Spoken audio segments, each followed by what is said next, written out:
Welcome back to the Manage to Win podcast. Today I'm speaking with Ephraim Ebstein, like Frankenstein. That's the way he says it. It's kind of comical because he's the nicest guy in the world. But you've got to hear this podcast. I wish I could say that I coached him on how to run his company culture. And this is the first time I've met him. But he's doing almost exactly, if not better, what I try to get my clients to do. This is knocking it out of the park. He grew from nothing to 30 million. Now he's going to be like 37, 38 million this year. He's doing a lot of things right. This is a heavy value, results-oriented, wow, what can I learn podcast? Let's dive into this conversation. You're not only going to like him, but you're going to be like, oh, I wonder if I could do that. Well, you can if you have the courage, the fortitude, the wisdom to follow his lead. And it's stuff I teach. You've heard it before, but now you're going to hear it from a guy who's just growing like gangbusters, living it out. Ephraim, I'm really glad to have you on the show. You have built an amazing MSP, managed service provider. I think most of my audience is managed service providers and people related to that. But you've done it in a very competitive market in Southern California, mainly San Diego. And I wanted to have you on the show because I think you're doing some unique things with your culture and you probably got some life lessons that would really help people. When you think back about the journey, what stands out as one of the biggest life lessons that you've learned? Oh man, thank you, David. That's a really big question. And I think one thing, if I look back at the journey, and this was something that helps me actually get over the fear of starting the business too. And it was, even if in a competitive market like the MSP space, if you do good work and you deliver on what you promise, if you deliver and you do good work, there'll always be space for you in the market, no matter how crowded it is, right? So I love trying, the idea of finding blue oceans where no one's in there. But the reality is, in most businesses, there is competition, and it could be anything from, could be an HVAC company to, a carpet cleaner to anything. There's always competition. So, but if you do excellent work, there'll be room for you in the space. Interesting. That reminds me that I've read a lot now that, we're aware of roll-ups in the MSP space where groups are buying companies. And I've also read how it's shifted over to HVAC and it's shifted over to veterinarians. They have. Oh, yeah. And they're buying up all these companies. But what I'm also seeing in our space, and I suspect in those space too, that some of the companies doing the roll-ups, or whatever term you want to use, don't pay enough attention to culture. And they're all about finances because that's what they know. They're money people. Yeah. Okay. So they're all about hitting numbers, but they don't understand the culture that drives all of that. Did you have like an epiphany moment where you realized the differentiator has to be culture?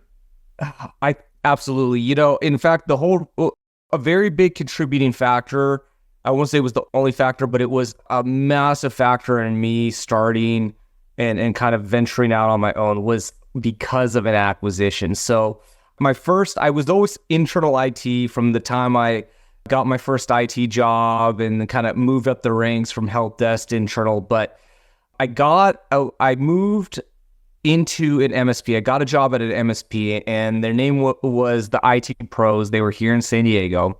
And they were early to the MSP game. And so I joined them in around, I want to say it was like 2008, 2009, but they had started in 2001. So that was kind of pretty early in the MSP game. And the owner, his name was Doug Ford. He was a really good guy. In fact, he's still a good friend of mine. And he had built the business, and I joined him kind of on the lower ranks. And when I got in there, I loved it. I loved how he ran the company. Not to say it was perfect, but they had integrity and they did great things and they attracted great people. And I really enjoyed it. And I was with them, I don't know, they were like 1.5 million, I want to say, in revenue. And they grew to about 5 million. So I was kind of on that ride. And then The economy kind of around 2010 kind of shifted. So I want to say I joined in like maybe '08 or '07, and then like 2010 or 11, I can't quite remember, is when he sold the company. And we went to Konica Minolta all covered. And the thing about that was, not to say that they were a bad company either, but it was PE money. They had an acquisition strategy. Buy these $3 to $10 million companies, bolt them together, add valuation. And the thing I realized with the culture piece, sorry I'm telling you a long story, but... No, I like it. I want this. Yeah, when that acquisition happened, even though they weren't necessarily a bad company, they weren't unethical or anything, but they have to give their shareholders what they want, which is a return on investment in 3 years. And this business is a personal business because you're mostly dealing with small to medium-sized businesses. So if you're in that space and you have that relationship, and we're a service, you could say you're a technology business, but you're really a services-based business. You're just providing technology services, but it's services. And once the service drops and the culture drops, we started losing our engineers, started losing our clients. So for the next 2 years after that acquisition, I kind of felt like I was part of something that was growing and expanding. And now I was just watching all of my comrades kind of slowly disappear, go away, find other jobs, losing customers piece by piece. It just started whittling away. And I realized that was a kind of something I realized that like when I wanted to start Fit, a big driver for me. I didn't have massive goals like I kind of have bigger goals now. But at the time, a big driver was I just wanted to work with people that I liked, and I wanted to have that amazing team around me that we could together, that camaraderie. I just wanted to have that again because I had it at the IT Pros. I lost it at All Covered, and now I wanted to rebuild something like that. Interesting. So I want you to go back. So you entered when did you get into IT? What were you doing? It was October 2012, and so it was the very end of 2012. Well, that's when you started Fit, though, right? Oh yeah. When did I get into IT? When did you get in? Oh man. Okay. So I got out of high school. I got out of high school, and I didn't know what to do. Like most high schoolers, they don't know what to do. Yeah. And everyone around me was like, get into computers. That's the future, right? That's kind of like now, if a high schooler gets out, everyone's be like, get into AI. That's the future, right? That was the thing when I got out of high school. And except AI will take their job. So exactly. Not necessarily a clear path, but that's a separate podcast. But at the time, that was get into computers, whatever that meant. That was what people just said, right? Yeah. It meant a lot of different things. So I didn't know. So I was like, okay, that's what I'm going to do. I had a very generous uncle that was willing. He said, you can pick a school. I will pay for it. That was like my gift, like to the next generation, was to pay for my schooling. So I picked a trade school, and I went to ITT Tech, and it was like a 2-year degree. So while I was in there, as I was trying to get close to graduation, the .com bubble had burst. And I forgot an important thing. One big driver for me is I knew a guy that was a couple years older than me. He went to a trade school, same one. He got out. He got a job that was like $90K a year from Motorola. Wow. So for me, that was like, my dad made like $40K a year. You know what I mean? So, and his dad too. So for him, this is like very, very early 2000s or right whenever the late 90s, early 2000s, right before the .com bubble burst.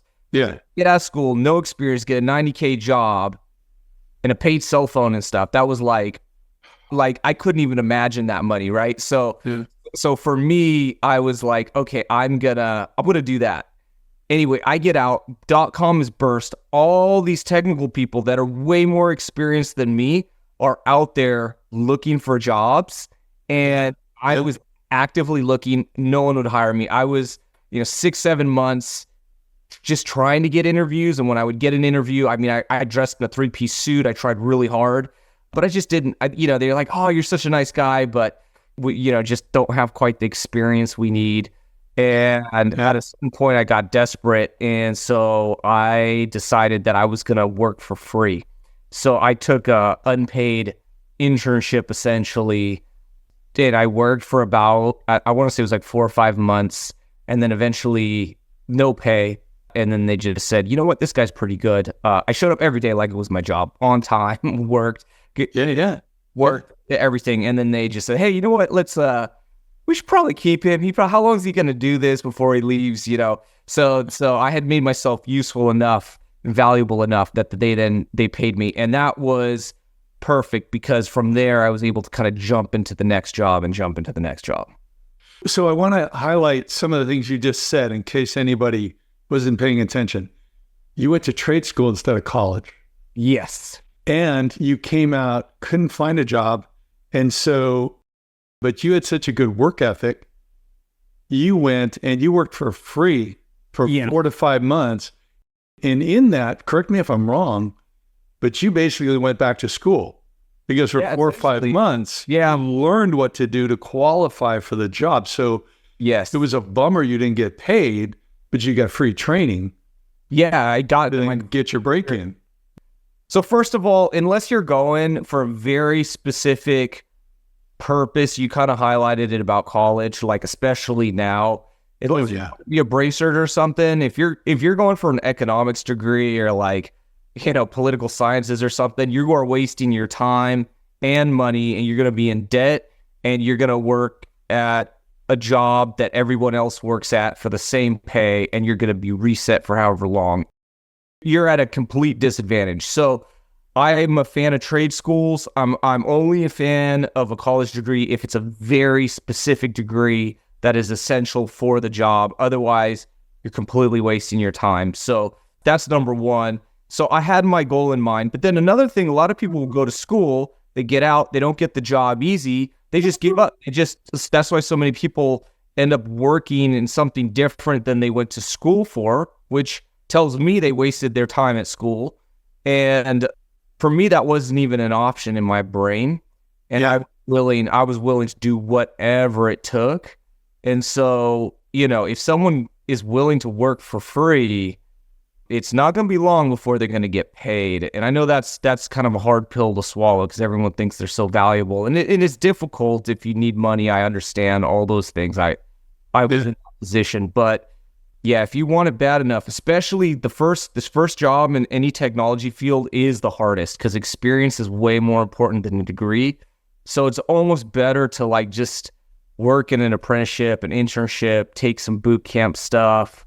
And if you were going to put that money towards put that money towards working for free at somewhere, and you'll have the experience to get a job. Yeah, and you didn't talk about the college debt, but it also reminds me. So I went to college a very long time ago, and I got into Berkeley to play water polo, but I had no idea why I was in school. And so I ended up, and I had other issues where I thought much too highly of myself. But it took me, so I quit school at 18 after one quarter because I didn't know what I was doing there. I started working. I went to work on the floor of the Pacific Stock Exchange when there was one. It took me till I was 28 to realize that if I had it to do over again, I would have stayed, but I would have done a blend of what you're saying is I would have focused on business-related classes that related to marketing or sales or something. Yeah. And I would have worked. I would have found ways to work for credit in the school because that would have made it meaningful for me. What made no meaning was the books and taking psychology and calculus. I mean, I was never going to use calculus, but it was a requirement I take calculus. And so I love what you're saying. I also love the fact that you started the way you did. Now tell me though, about in those early days, was there someone, a peer, your manager, a leader, someone who really inspired you? It's like I want to be like that person at least certain attributes of that person someday, or they just encourage you to, because it couldn't, I mean, this wasn't all easy riding. You were working for free for 4 to 5 months. Yeah. And then after that, rolling. So that's a great question. So I came from a lower middle class background. So I have, a great family I'm really proud of. We grew up, my dad was a very hard worker. He did give me some very good advice. And when it came to work, about like when you get into a job, find the most skilled person there, become their friend, learn from them. And before long, you're going to be the highest skilled guy next to him. And that served me really well. So he gave me a lot of inspiration in that. And he gave me a mindset, like when I went into a job, I was like, man, I'm here for a purpose. I'm not here to goof off. I'm going to find the guy that is the best here. I'm going to learn from him. And, you play chess with the masters, you become a master. But I mentioned the kind of the lower middle class. I had my uncle. So I had an uncle in Germany, and I would see him not regularly, but in summers or maybe once a year, every other year, we would get to see him, because either maybe they would do vacation out here or we would go out there. So I'd see him for a few weeks. And he owned a business. And this guy, his mom, he was born right after World War II. His dad was like a Ukrainian Russian soldier. His mom was German.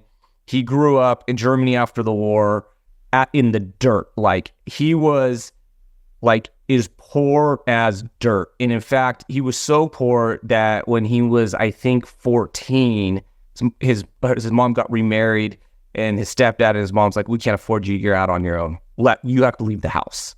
Wow. And so he basically scrounged out, and by the time, I was a kid, he was a multimillionaire in the 90s. And he had like 200 employees working for him. When Eastern Europe opened up, he had a business where they would install like telephones and telephone lines into buildings, because a lot of East Germany didn't even have phones in their houses and stuff, or modern stuff, so they were doing all that. And he grew his business very large. And so I always saw that, and I was like, here we are, like for us, vacation was going camping. And the only reason we could go to Germany was because either my grandparents or they paid for it. Right. So it was like, I lived in this, like, not poor, but, money was always on our minds. There was a lot of, we couldn't go out to fast food very often. Maybe once a month we could afford McDonald's, that kind of thing. And then we went there, and it was like opulence, like, if they were here and we visited them, they were in a 5-star resort ordering, as a kid, you can order whatever you want, a lobster tail or, like blowing your mind. So, and I saw him in his office when we went over there, and all his employees. And I just like, man, something deep in me wanted that really bad. And I had it as an early teenager, and as a kid, I had that desire. I kind of got scared into like taking a more safe route when I was in my 20s. But then like when I turned 30, it kind of came back, and I was like, if I'm turning 30, I was like, it better be now or never, because if I don't take the jump, when am I going to take the jump? So how did you learn? You wanted to learn. You wanted what he had based on what you saw, what you experienced. Yeah. However, what many of us, and I say us because I mean me included, did not comprehend was, how do you ask the right questions or put yourself in the position where you can learn? The money doesn't appear, which you knew, but there are systems in place on how to manage money so that you can get where you want to go. Yes. Where did you learn those? Did you have to ask, or did your father sounds like I learned that really late. So I learned middle class financial thinking, which is save money, a penny earned or a penny saved is a penny earned, all that nonsense, right? Yeah. That is terrible financial advice. I had no financial literacy. I did not know how to read really kind of conceptually. I kind of do profit and loss statement. I'm not like that dumb, but I really didn't know how to read it and make decisions based on it. None of that stuff. Yeah. And it wasn't even after I started my business, I didn't know that stuff. And then several years into it, like I was just always focused on doing good work, on quality. And I always had this mindset, if I do that, then the money will come. But the money came, but it didn't stay. Yeah, it went right out. Yeah, it just went out right away. And I'm like, man, this is like, we're in trouble. Like, I need to learn some financial literacy. So I actually paid for our, outsourced CFO to actually spend some hours coaching me. And then I started like looking at financial books. I started reading books like, obviously the basics like Rich Dad, Poor Dad. The Richest Man in Babylon was a really big one that I read. Oh yeah, that's a great one. My grandfather gave me that one. It's a great one. I think that's like a foundational one that young people should read. It's really. I agree. Totally agree. Yeah, I started doing that kind of thing, watching YouTube videos about it. And then I started learning actually and being around some people with some financial literacy. And that changed my trajectory. And it was kind of that skill set that has helped me a lot in the last since I've learned it. And I'm still not a pro, but I'm way, way better than I was. And I'm still getting better. It's a skill set. And the same thing with sales. Like I never had a sales job, but I figured that I had to learn it just like I learned a technical skill to become better at sales, better at marketing. As I learned these skill sets, I could stack, I had technical skill. I had some good consulting skill. Now I have sales skills, financial literacy. Now I have to learn leadership skills, and you just keep stacking. You become more and more valuable if you take the action, so that's what I did. Well, I'm curious about and then I did start looking for mentors too. That was another big thing that I did that late in my 30s. I was looking for mentors, and I wish that I had known the values of mentorship when I was a teenager. Yeah. When you were looking for mentors, without mentioning names, were there any that you considered but then realized they were not a good fit for you? Yeah, I think that was when I was young, when I thought about the thought of a mentor. I always thought it had to be like an ideal person that I had to be like to really be able to do it. And there was no one ideal person. But then when I got a little bit older, I said, look, I'm never going to find, other than Jesus himself, I'm not going to find this ideal person, right? So why don't I get mentored in the aspect that I need to get mentored in? So if it's financial literacy, if I got mentored by the smartest shark on the Shark Tank, I might not like him, but guess what? He's 100,000x more successful from me. I could learn from him in that aspect. I don't need to be mentored him on my marriage or like mentored on him in the spiritual aspect. Yeah, I could be mentored him on finances, and then I could be mentored by someone else on sales, even if I don't agree with everything about him. And that kind of opened my eyes a little bit. So then I was very intentional about who I was getting mentored from. It was someone that had not just sold courses online, but done it themselves and done it like 10x, 100x more than me. And then I would say, okay, what am I getting mentored on? And I kind of like fashion myself. So I'll give you an example. Like one of my mentors when it came to sales is Grant Cardone. Now, Grant Cardone is a polarizing figure. I like him, but I don't even agree with everything about him and everything he does. I don't have to be like Grant Cardone. I don't have to agree with every single thing about Grant Cardone, but I can absolutely be mentored and I can mimic what he's really amazing at and take that aspect and bring it in and learn from that. Yeah, so you can still grab some nuggets. Absolutely. That's the key.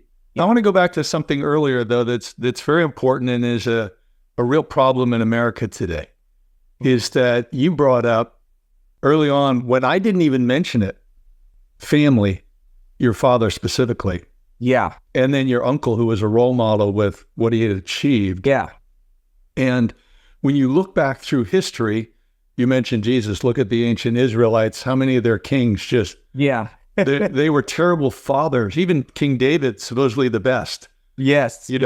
was the best because of the way he loved God. But when it came to being a father, the guy was a disaster. That's absolutely true. Yeah. And so I'm curious if you want to share anything that are memories of how your family was tight and taught you. And then maybe if you want to share how you do that, and I'm assuming you have a family, if you have a family today, whether that's kind of a burden for you, realizing, hey, I really have some responsibility here, because it sounds like you comprehend that. Yeah. And, you don't go to college to be a parent. No, it's true. You get what you get from your parents, which they're doing their best, but they make mistakes. And then you have to be aware and implement the parent you want to be, which is challenging. It's training on the job. So you got anything there that you can pass on? Because I think that's great. I was personally blessed in the fact that I had really amazing parents. They were fantastic parents, and they were very spiritual parents, and they instilled that in me. They weren't necessarily the most financially literate, right? Like maybe my uncle, but my uncle also wasn't the role model for a family man, right? So there was, so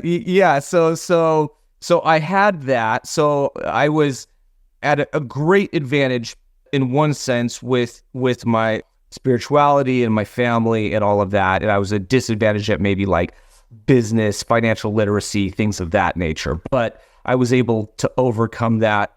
And, there's other people, maybe they had great financial, but their parents weren't great. And you know what? You can learn. You can learn those lost skills. And I think it's good to recognize that. And one thing I always, I'm not a perfectly balanced person like everybody else, but I think, when I think about business and when I think about money, particularly, money to me is, I don't love money for the sake of money. I like the freedom and the things I can do with money. So I love being able to travel when I want, where I want, with who I want, pay, for family to come with me or friends, or that's what I think for me, just one example where money's important. So money and business were never the absolute. I get amazing fulfillment in my mission to impact lives through technology. I get amazing fulfillment through building the business, but it is not the thing. It's not going to be the main thing if I'm on my deathbed that I'm like, yeah, I built that big company. Like, that's not the big thing that I'm going to regret that I spent more time there. So for me, I'm like, if I had all the money in the world, but I was on my deathbed, would I give up all that money to go back in time to this day right now at this age and this health? And the answer is almost every single person would give up everything to go back. So that kind of makes you realize the moment that you have right now is so much more valuable if in the future you would give everything up to be back here. So why not maximize it? And that goes in every aspect. Like, don't be just amazing at that business. You got to be amazing with your wife. If you have kids, you got to be an amazing father with your kids. You got to spend time with them, not just give them things. You got to travel, because those are the things that are the most important. Doesn't mean you can't also be successful with business. It doesn't mean you can't also, when you're working, be 1,000% into it. You can, but it can't take over. I have some friends and colleagues and people that I even consider maybe mentors that they work 7 days a week. That is their objective, their intention in life, I think, is to achieve this, whatever they're doing with their business and that mission that it comes with it. And that's their obligation, but that's not mine, No, I think you brought up something that's really powerful. And actually, it's an exercise that I use from time to time with clients when I've been coaching. I've spent 20 years coaching, and I've been in the industry for way too long. It'll scare the audience, but since 1982. But, now I work full-time at Blackpoint Cyber. I do this on the side. And a question I will ask clients is I'll say, wait a minute, I want you to just pause. and you can't answer this today. I want you to think about it over the next week. You've gone to the doctor and the doctor's told you have a week to live. What are you going to want to do during that week?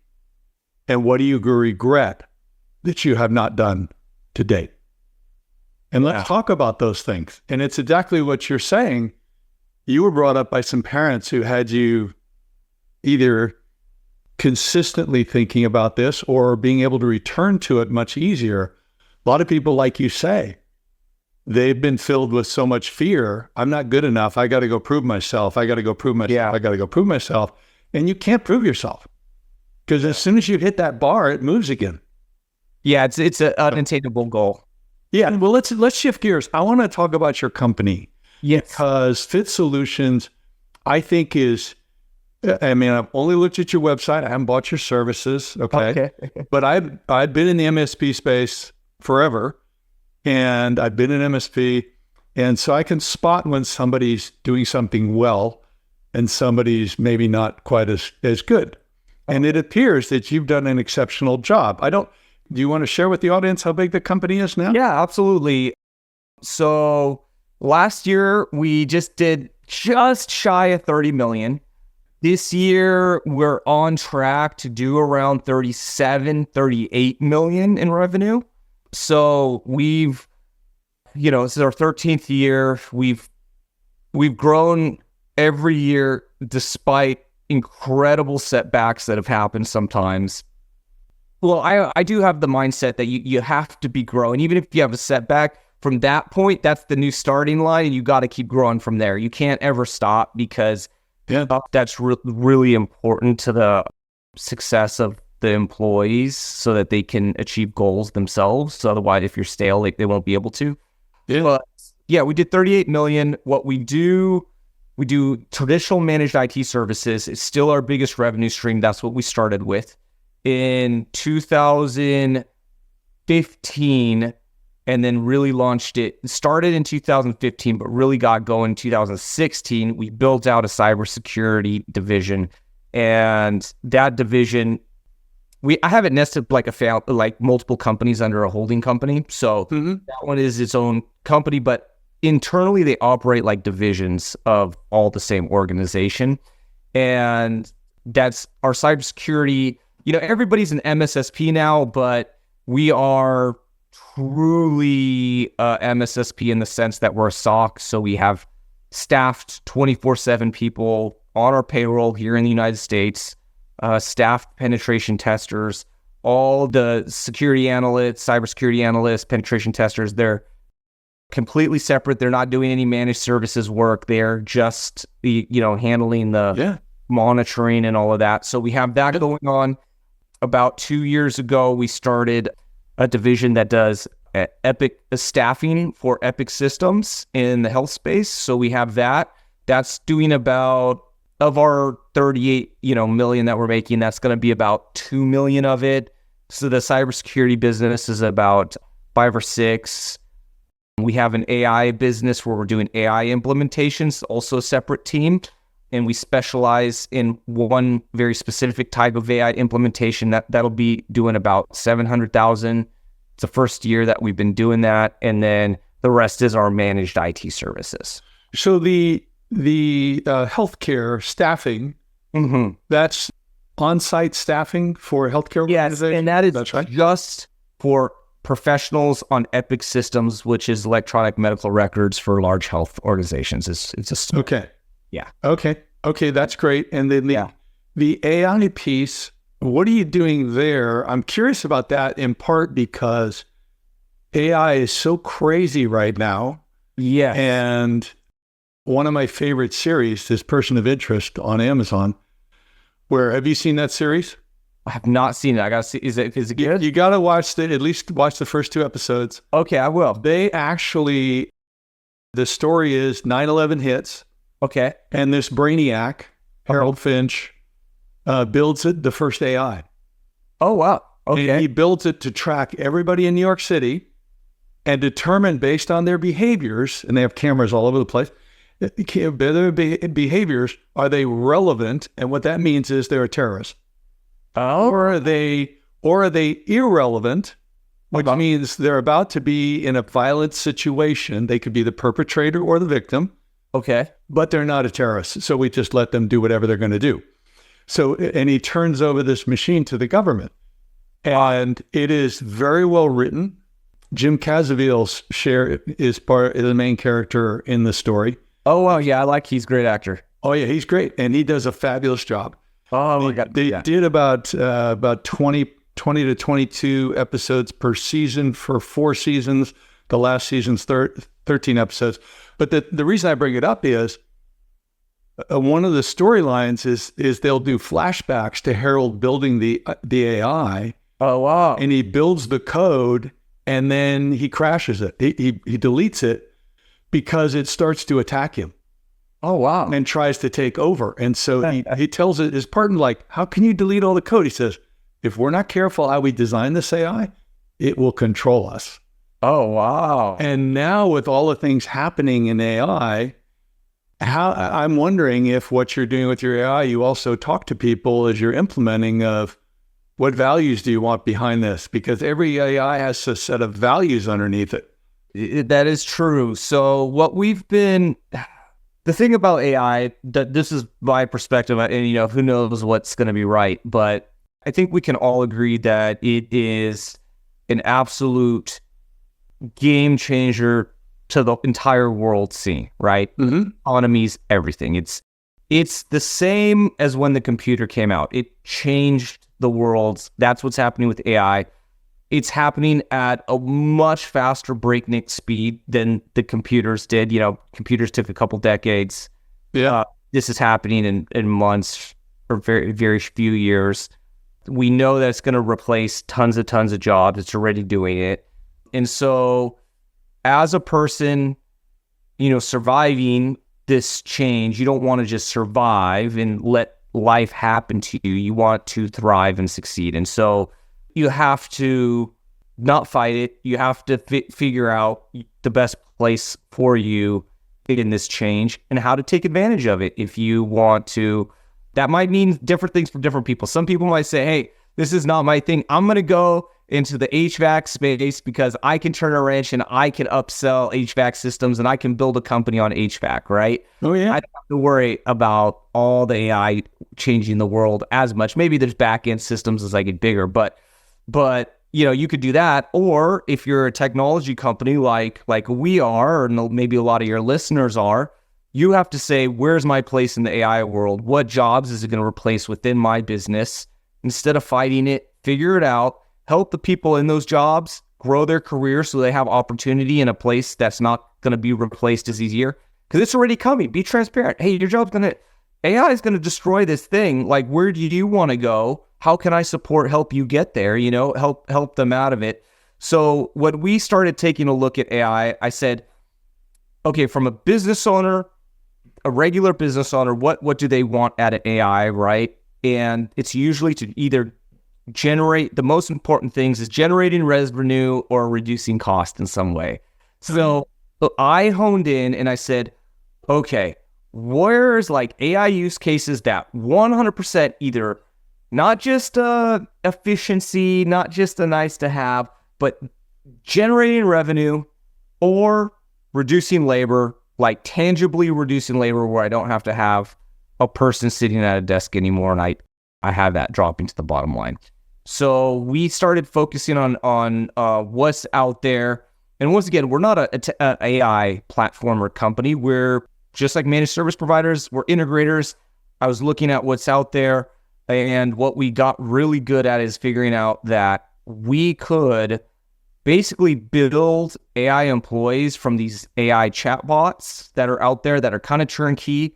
But most of these chatbots still today, in a few years, might be totally different game. But as of today, almost every chatbot, to really be able to not just chat, but do tasks, it needs a lot of API integrations, workflows, things like that. Yeah. And if you get it to text and sound like a human, where the person doesn't know they're not talking to, where they think they're talking to a human, not an AI, that's our specialty. And that starts to create a lot of workflows, a lot of automations. It gets very complex, but we got really, really good at it. So it's the one AI implementation we specialize in.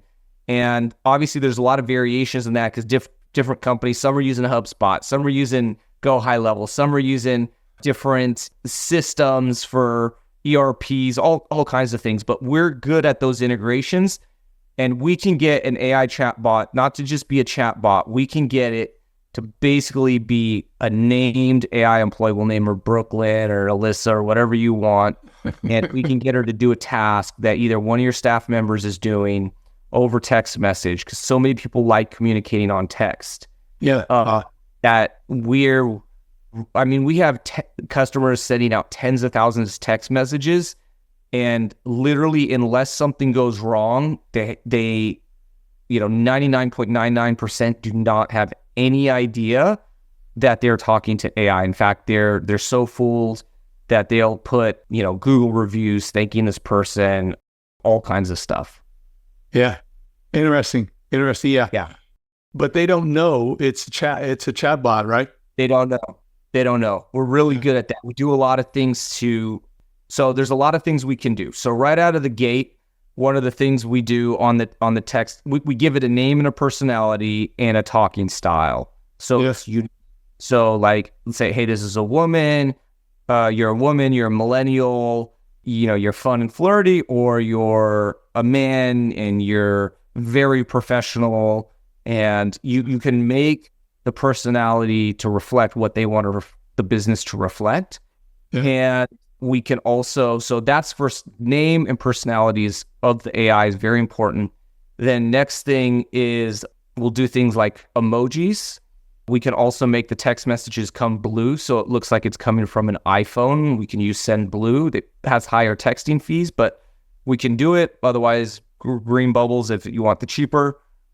We can do little misspellings, grammatical errors. We can make the AI sometimes little bit longer text, sometimes a little bit shorter, and also varying the lengths of how soon it responds so that it's really mimicking the way a human communicates. So, and by the way, I like you. I like your company. I don't like interacting with AI without it telling me it's AI.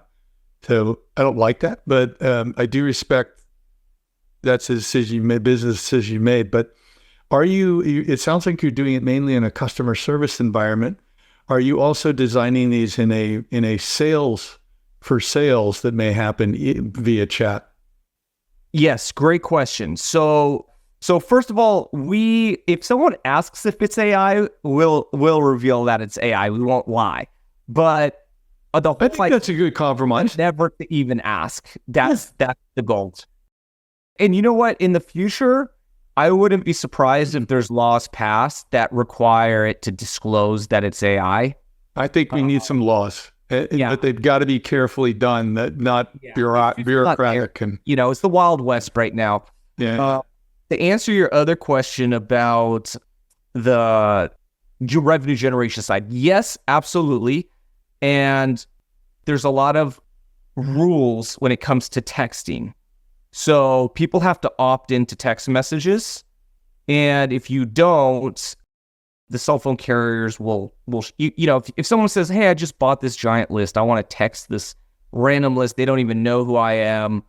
Could we set it up for you? Yes, absolutely we could. But is the cell phone carrier probably going to shut you down when a bunch of people unsubscribe? Yes, they will. Yeah. Right? Yeah. And if somebody wanted to pursue you, even though we've never seen it happen because it's so much work, a person could pursue you and get, I think it's around $1,500 per text sent from you to them, not for the whole group, but to them. So you don't want to necessarily do that. But I'll give you an example where if you wanted to try it on our site, if you were interested, Dave, go to fifthsolutions.biz, fill out a contact me form. And what we do is we want a human to reach out to you, obviously, but my sales team, sometimes they're on calls. Sometimes they can call you in a few minutes. Sometimes it might be an hour before they call you. Yeah. So I created an AI employee. Her name is Scarlett, and she will text you and be like, hey, Dave, this is Scarlett. I'm an admin on the sales team at Fit Solutions. I'm working right now to get one of the salespeople to call you as soon as they're free. What made you reach out a little bit? And so she tries to engage. So one, you're getting contacted like within about 45 seconds. It's not immediate because I want it to seem like, 2 minutes is 2 minutes. I want it to seem like it went through a process where someone could actually do it, be on the ball. Oh, yeah. At least it's not instantaneous.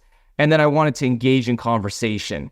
And she's trained on several different things. She can have very good conversations.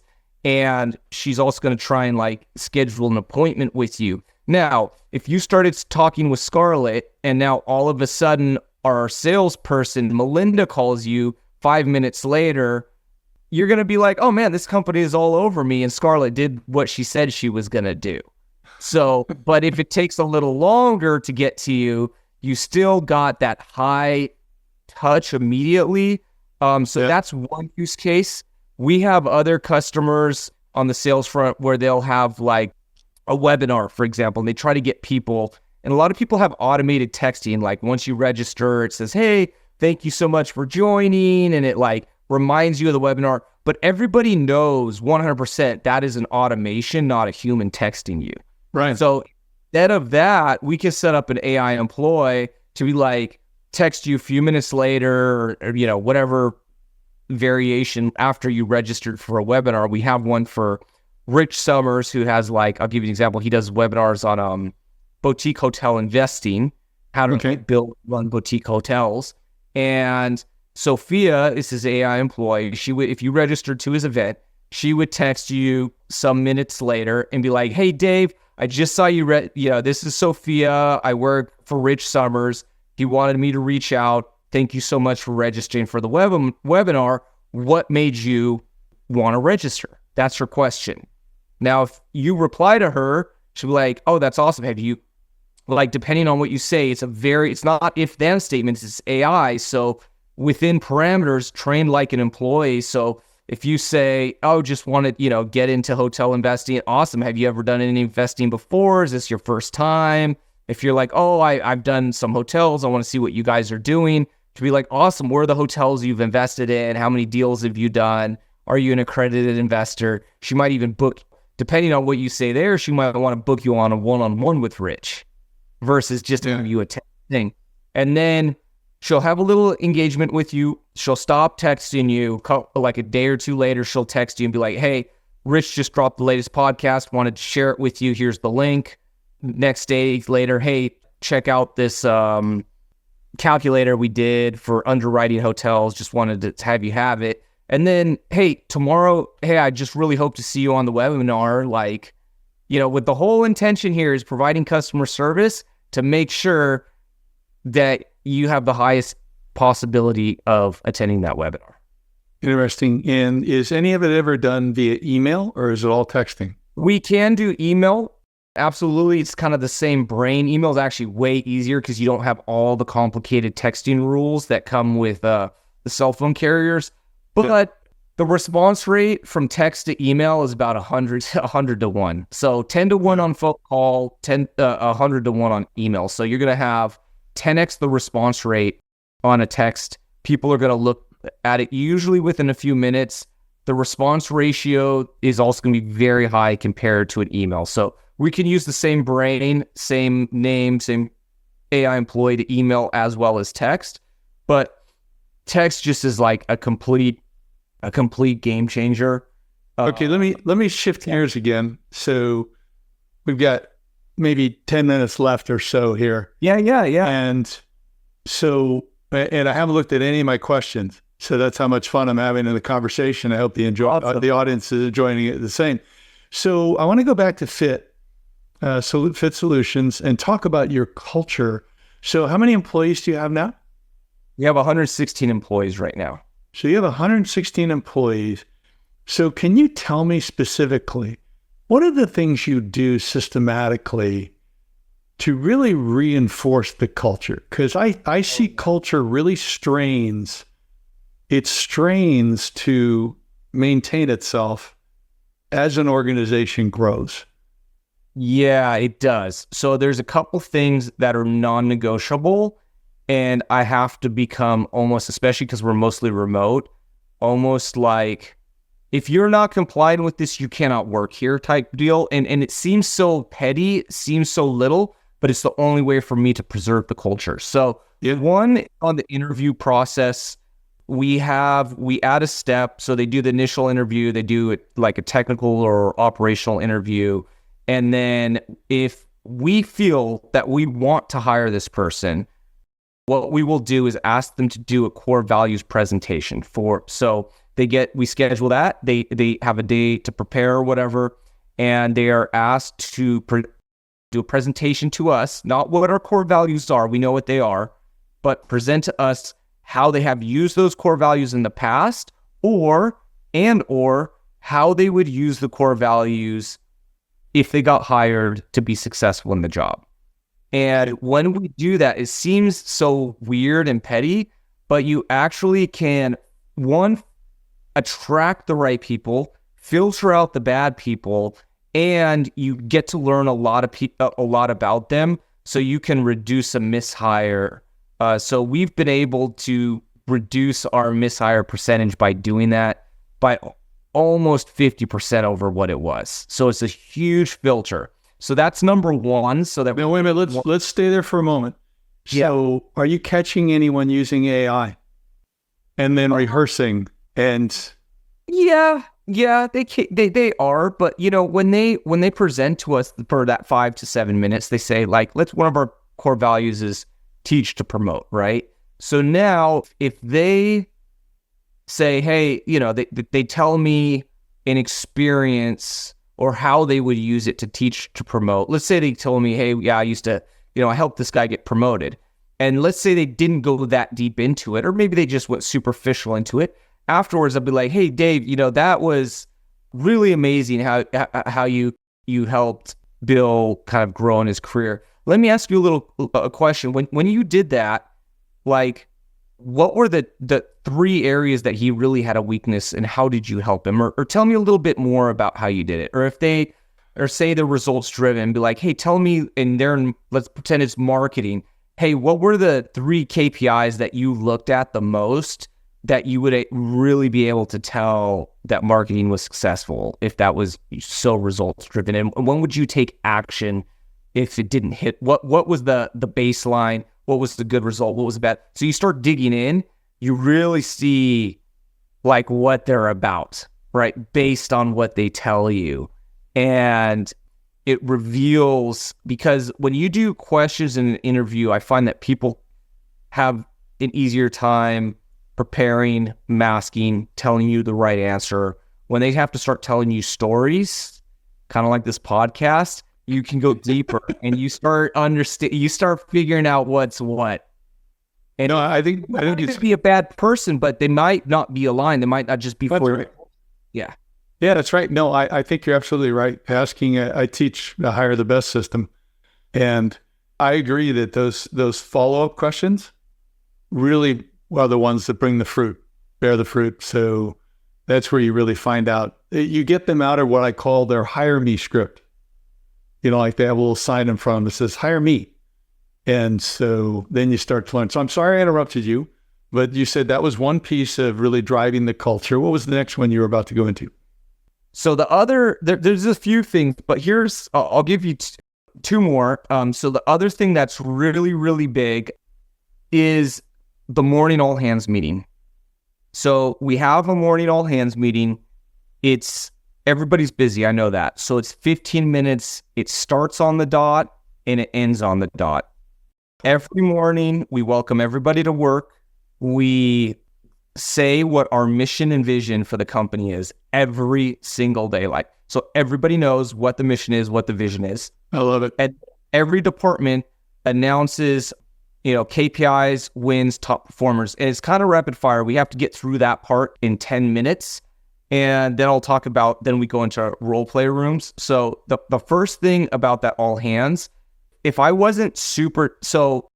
you don't show up to the all hands with your camera on and you do not get an excused absence from your manager, you will get a write-up. And it seems extreme. And if you get enough write-ups, you just can't work here. that seems extreme for a 15-minute thing. You're like, dude, I'm giving delivery to service to clients, all that stuff. But it's the only hook that we have to keeping culture alive because everybody's remote. And so it's the necessity. And if I don't do it, the culture, the wheels come off. Like they really come off and people don't feel connected to the company. And it's a real challenge for our 24-hour staff because they obviously, if they're not working, they're exempt from being on that. But there's a huge, like, I see it, we have it recorded, we want them to watch it, but there's a huge disconnect because if they're the night shift on being connected with the company, you just see it. There's no office, there's no water cooler. So this is how you don't want subcultures to start developing within departments. It's the only way that we have it. And it's positive. Nothing negative is allowed in that meeting. It is, we have the rest of the day, if there's something bad, we can talk about it in a separate meeting. This meeting, I don't care. We're not talking about any lost client, anyone that got fired, any bad news. It has to be 100% top performers, wins, exceptional KPIs that we hit, things of that nature. So it is intentionally positive. So that is a requirement. So you praise in public, you reprimand in private. Absolutely. Yeah. And I have a question for you. So what percentage of your employees have memorized your mission, your vision, and at least the top level values? Maybe not the full description of each one, but what would you guess? A high 90 percentile. Yeah. It's a broken record. You sound like if you hear it every day, after a month, you're never going to probably forget. If you work here for 2 years, you'll die remembering it. You know, you feel like you heard it so many times. So, but the key is, I can tell you that time and time again, when I come across a very strong company culture, that's what happens. Everybody knows the mission, the vision, and values by heart. Yeah. And so when no one's looking, they're still trying to live them out. And there's some accountability. You got to stay in our lane because particularly as you grow, and that means everybody. So the company is living it out. And so then it stays that way. And you're able to keep that special service that you had a vision for in the beginning. So once again, I interrupted you, but. Oh no. So that's the big thing. And then the last 5 minutes, we go into breakout rooms by team. So our engineering has multiple teams usually that'll between 5 and 8 people.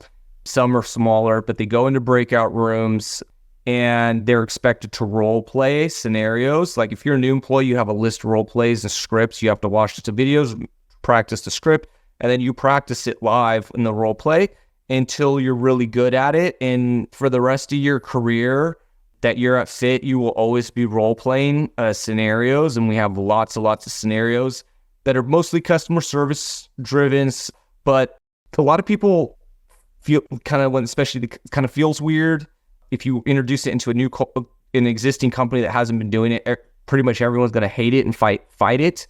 But I view it as this. I view as a professional sports team or a military operation. There's no pro sports team in the world that does. If you don't practice, if you're a pro football player, how many practices can you miss before you're off the team?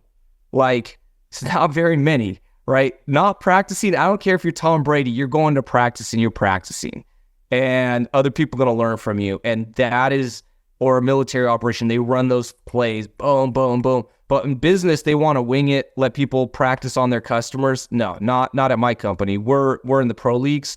You're going to practice because I'm not going to let you sound like a rookie to my customer. So the Hire the Best system that we have, hirethebest.co, is built on hiring like a professional sports team.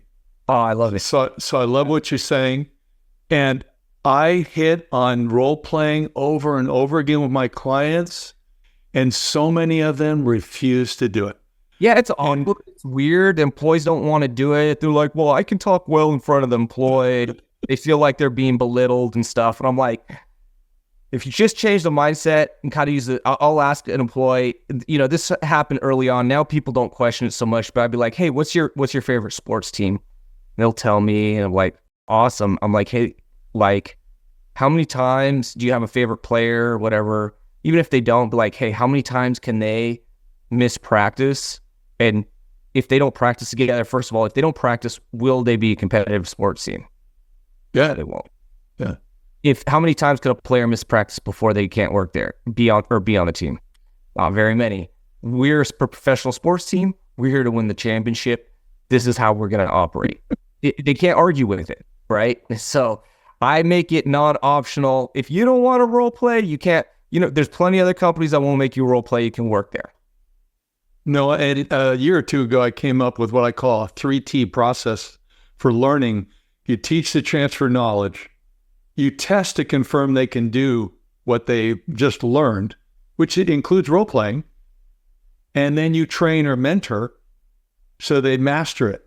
They become that championship team, which definitely includes constant role playing. Oh, I compliment you, Ephraim. You're doing an awesome job. I think those things that you brought up, I agree with you. There's a lot of pieces to your puzzle, but those three and the power of three, you get the right people on the team. I talk about 4 management disciplines. It's how you hire, manage, develop, and retain. Yeah. And you're weaving that in all that you're doing here, and with some discipline. And when people know there's some discipline, and it's what I call good cop leadership, where it's like good cop, bad cop negotiating style, where you're really nice, but hey, these boundaries are firm. I love you, but if you're not going to make practice, you can't be on the team. And those types of things, they're super powerful. So now I know I have a better idea. I don't know everything, but I have a better idea. Thank you. Of why that's exciting. Yeah, and since we're talking about it, so one more thing to do is you have to train. I'll pay you. So everybody has to train an hour and 15 minutes every week. If there's an exception, it's maybe you had to fly somewhere for an onboarding and your manager gave you an excuse, right? But every person in the company, so we're looking at it, 62 hours a year, essentially, we are paying them. We have a lower billable utilization now because that's time they could have been servicing the customer, right? Yeah. They have to train. I will pay for the training. I'll pay for the certifications. And we have a whole curriculum that they're assigned and trained. So as long as you work here, you're going to get trained. But in exchange, I want a result. And so if you don't do your training, you get assigned it. You have to fit it into your week. If you don't do your training, there's not like an excused absence for a very specific reason. It's a write-up. You can't work here if you don't train it could be a technical, it could be service, it could be sales training, it could be, we have a lot, leadership training. We have training from the day they start through the onboarding. Once they graduate onboarding, they move into a regular training curriculum. And every 3 months, they go into like either service or technical or leadership. And the manager can be prescriptive. He could say, hey, here, Ephraim, he's really good with customers, but he doesn't know firewalls well. I'm going to assign him a technical one. Or this guy's really technical. He got a bad CSAT review. It's not where we want. We're going to assign him service training. So everybody gets kind of all of the training, but it is prescriptive. You're on and our HR tracks it and reports on it. And if you don't hit your metrics below a certain point, you actually can't work here. And you have to maintain a certain point to even be eligible for like a bonus or something like that. So, but you said you wanted a result. So does their manager or a peer then kind of role play or do something else? Yeah. And demonstrate they can apply what they learned?